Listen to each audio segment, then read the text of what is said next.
Well, hello. Veteran Outdoorsman here. Pardon the noise of the furnace in the background. Today, what we're going to talk about is the Harbor Freight Pittsburgh brand 4.5 pound single bit axe um, with hickory handle. So, without further ado, here we go. Now, you're going to notice it's fairly rough. It looks like it was hand ground. Um, Somebody did that by hand, even installed the handle and whatnot. It's not smoothed up. It's not painted. Um, that's all cosmetic. Uh, Honestly, doesn't bother me one bit. After a while, it's going to get a nice brown patina on it anyway. It's going to have a little bit of a rust. It's going to grow some scale, whatnot. So that doesn't bother me one bit. Fact is, typically when I get an axe, if it's got a painted finish or something like that, when I get done, it looks something like this anyway. Many times they'll have rather fat cheeks on them. You'll take a file. I'll take a file and slim these cheeks down, which has basically already been done on this. Now, a few things that I want to mention here. When you get this axe, it's not very sharp. Um, I've just spent some time with a file sharpening this one up, and now it's pretty good. Now, you don't have to get. Some guys will disagree with this. In my opinion, is you don't have to get it razor sharp, but you need to get it sharp enough. You feel your finger digging in; it'll dig into your fingernail. You certainly want to get it that sharp. Um, if your axe isn't sharp, it's going to glance off of things. More people get cut with a dull axe than a sharp one. Same with knives, same with scissors, everything. The sharper your tool is, the safer it is. You certainly need to be aware of it, and you need to have it, you know, in a safe direction, keep your feet away, blah, blah, blah. But, all that being said, you know, get it sharp enough to dig your fingernail in, get you a good file, lay it on your worktop, clamp it down with a vise or with a C-clamp, sharpen it with a file, you'll be good to go. Now, some things I like about this. It's a 4.5 pound head. I honestly, let me get a good shot there. I honestly prefer a 5. But many single bit axes you buy today are 3.5. So a 4.5 is pretty good. Why do you like a heavy axe? Well, the weight of the axe does the work for you.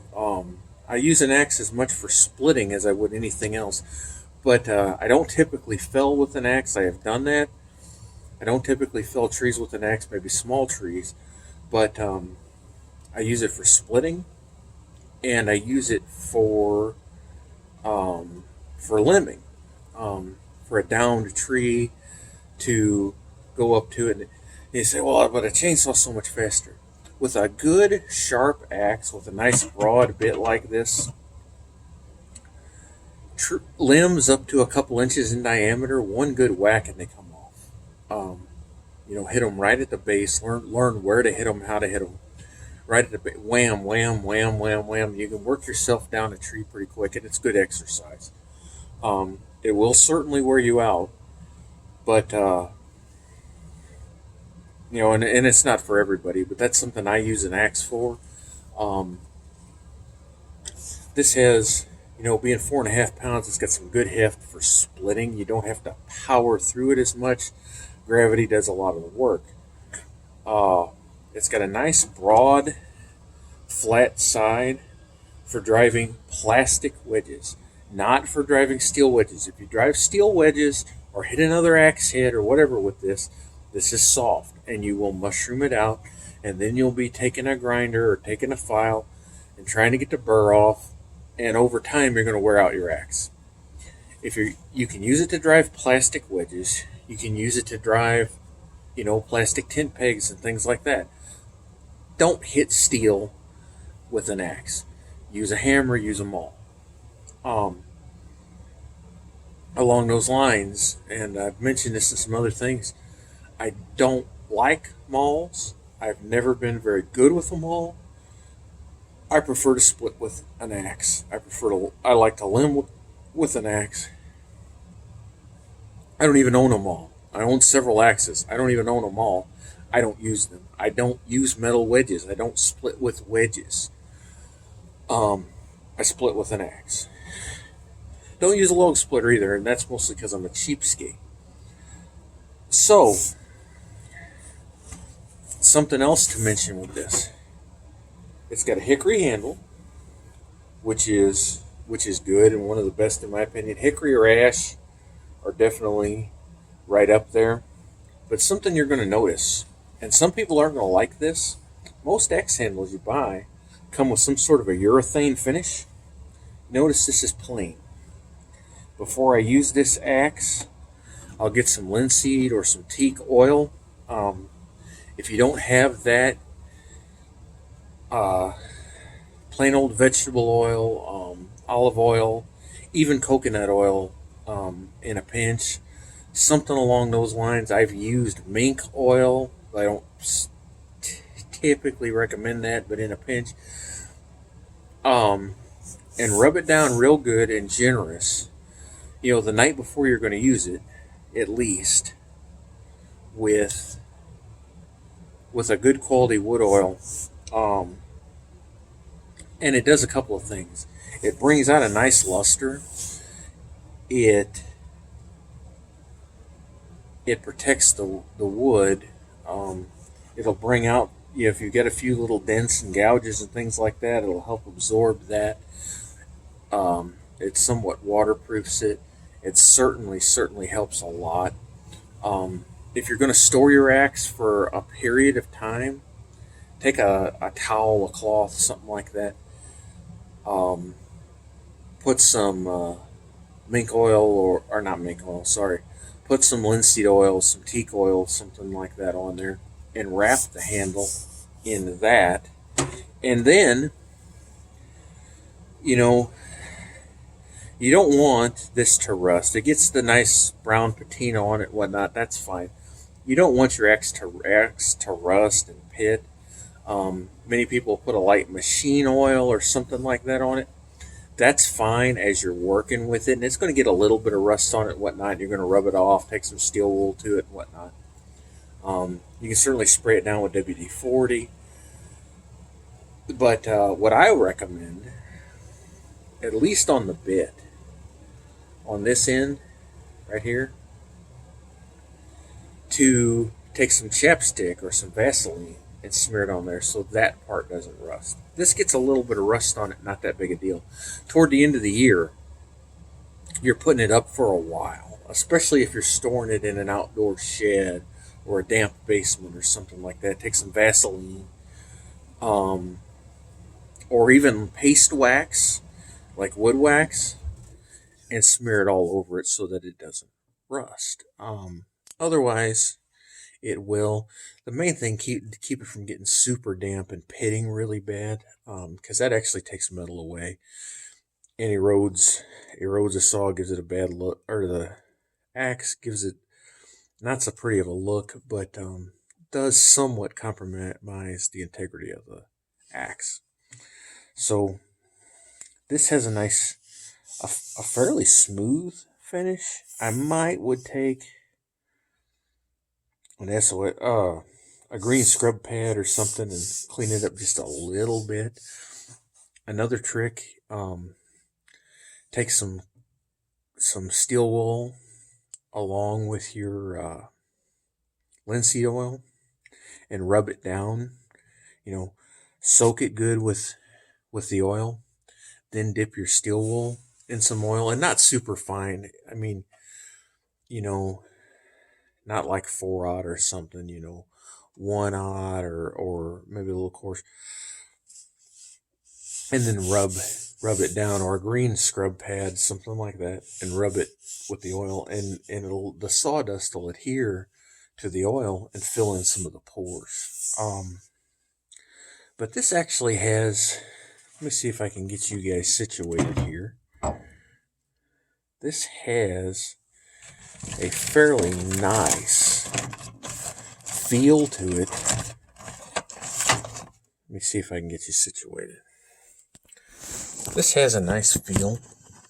Yeah, there we go. This has a nice feel to it. It's pretty broad up here. You'll have to have big hands to do the full swing like this. But you can also slim that down with a rasp, a hand sander or something. But it's not too bad for my hands. I have larger hands. It's not bad. And it really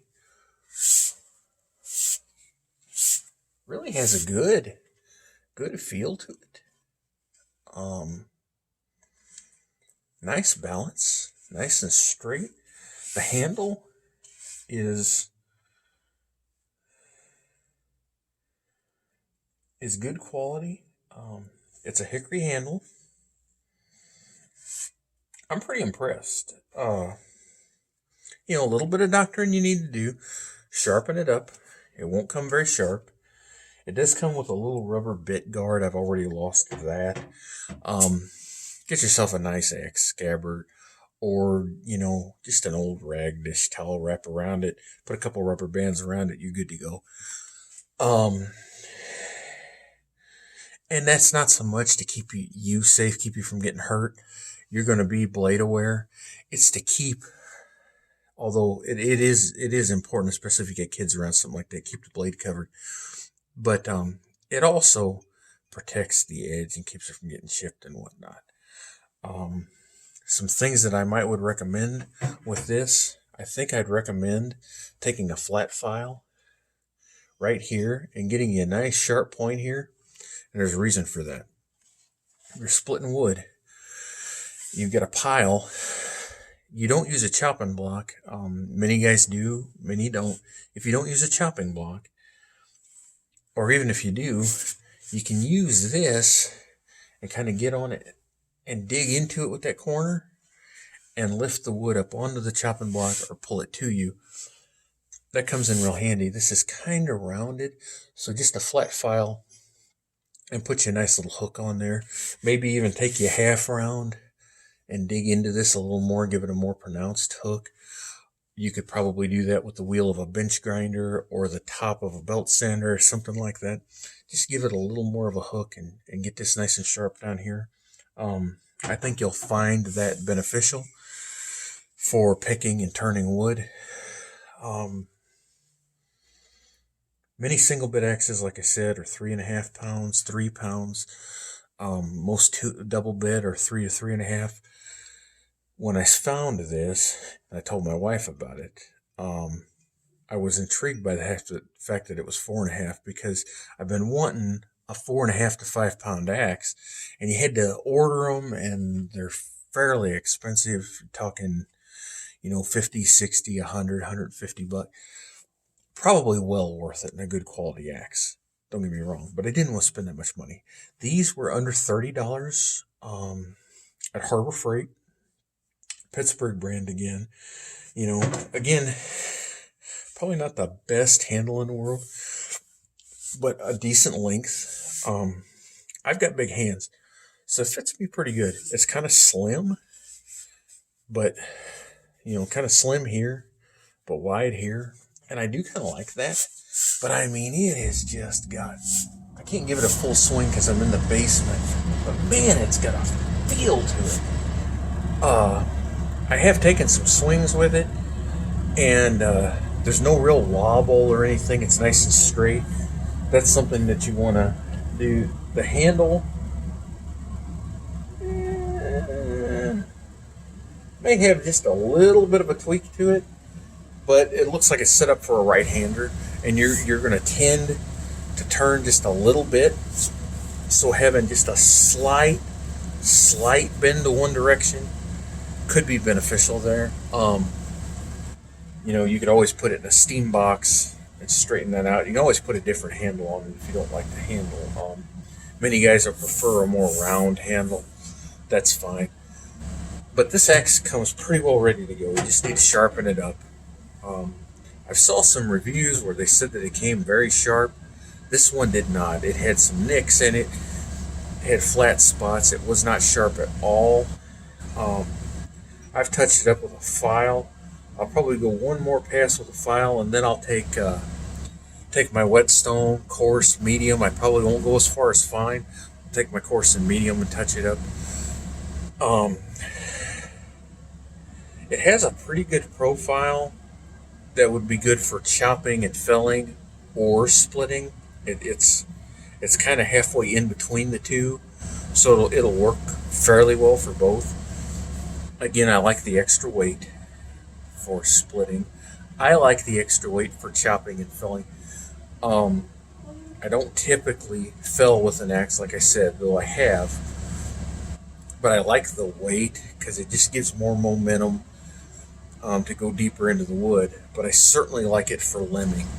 You don't have to expend a lot of extra energy, and you can just slice right through limbs up to, say, that big around. I mean, just, talking fairly green wood, things like, just cut through them like butter with a good sharp axe. So if you're in the market for a good axe and you like a heavier axe, something in the 4 to 5 pound range, this is a 4.5 pound single bit, a nice profile to it, a good hickory handle, and I think you're going to be happy with this. The cons, the finish isn't the greatest. There's grinder marks. There's some nicks on it where somebody probably dropped it in the store or in the stock room, something like that. Some guys aren't going to like that the handle's not finished. I prefer that because I want to finish it myself to my specs. If I get it with polyurethane on it, I'm going to take some stripper and strip it down, or sandpaper. I'm going to strip it down and then I'm going to oil it. So to me, that's a plus that it didn't come finished. You could stain this, make it really pretty. Hickory has some nice grain. You could stain that and really make it pretty if you wanted to. You got me thinking. I'm probably not going to do that. The handle's got some nicks banged around and whatnot at the store. And it's certainly not a custom grade axe. It's certainly not something that you're going to see professional lumberjacks use more than likely. Although, there's a guy on YouTube, Buckin' Billy or something like, and he uses he uses some 100-year-old axe heads, and he uses some weird stuff, and he sets them up himself, and he builds his own handles and things. He would use something like this. He'd put his own touches on it, his own handle. He might file down the profile a little bit, maybe give it a bigger hook up here, whatever. And he would certainly use something like this. And he is a professional woodsman, professional woodcutter, was a logger for many years. But for just the guy that's going to split firewood, the guy that just needs to have an axe for the odd piece of firewood, for cutting up some limbs or something in the yard, things like that, this can't be beat. At some point, I'll get out and I'll split some wood with it, and I'll show you guys how well it works for that. But and maybe even take it and fell a small tree. The property where I'm going to be cutting firewood has a lot of downed trees and some standing dead, so I may even and there's some spots that need cleared, so I may even fell a tree with it. But I certainly show you how I limb a tree and things like that with an axe, although I do typically use a chainsaw more often now. In my younger days I used an axe quite a bit. While we're at it, go into some of the reasons that I prefer to use an axe over a maul and why I picked this. It's got the weight. Mauls tend to be 5 to 7 to 10 pounds. This is 4.5. It's got plenty of weight to split with. I learned to split wood with an axe, and many, well, you learned a lot of old ways and things like that. And you're not that old; you're full of crap. Well, I'm not that old. Um, I won't argue that I'm full of crap because most of the time I am. But what I will say is that I learned to split wood with an axe from my grandfather, who split wood with an axe. And I'm going to take on a project. I'm going to clean up that old axe, the axe that he actually taught me with, and I'm going to show that to you guys some point in the near future. He's taught me with an old double bit axe that he had done quite a bit of work on. He'd welded a piece of a brush hog blade as an extension, forge welded it onto one side, so one bit is longer than the other. But he taught me how to split wood with an axe.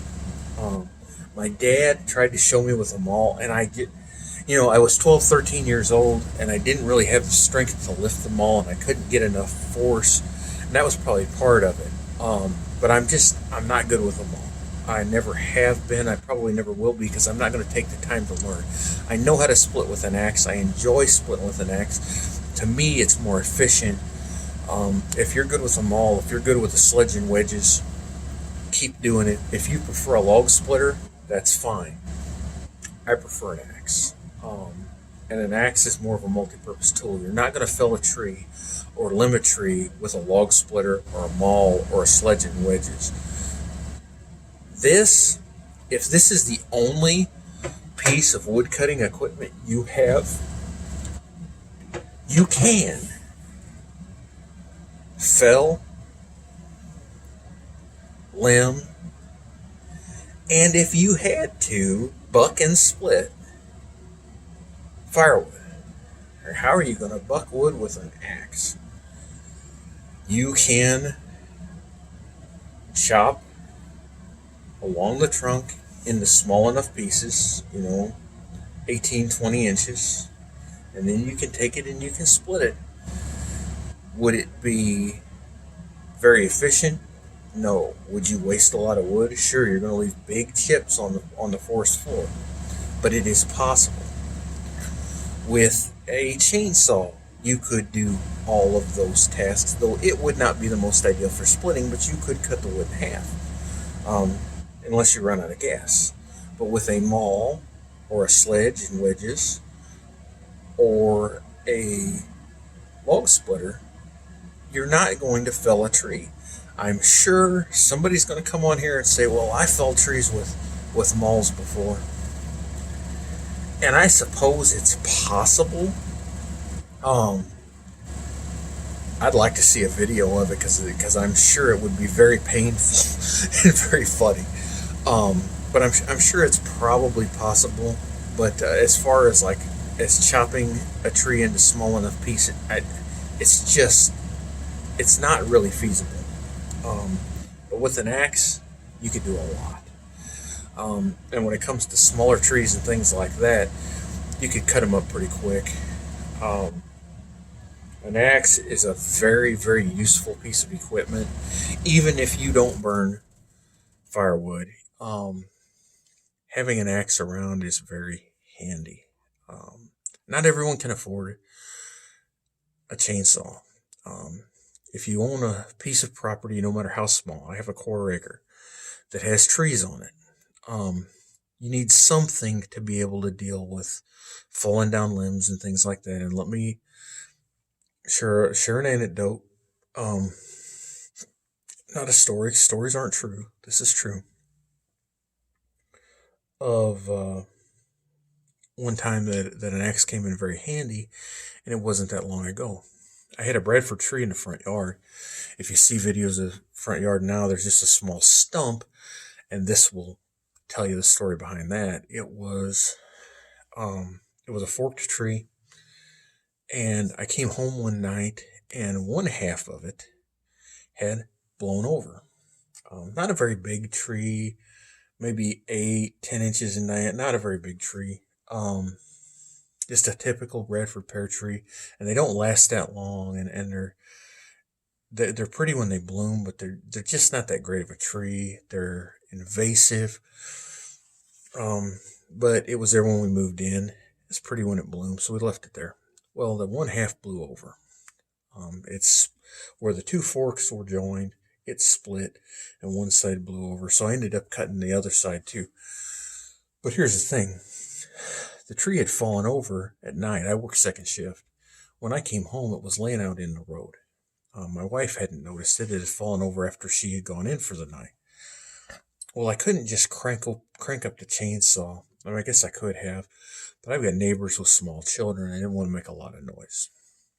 What I wanted to do was cut it in a couple of sections that I could drag up into the yard, and then I'd take care of it in the morning with the chainsaw. So I went and I got my axe, the double bit that I mentioned. Doing my best to not make very much noise, and a sharp axe is a quiet axe. Quiet's a relative term, but the sharper the axe is, the quieter it is, because it's not a blunt thump. It's a schnick, schnick, schnick.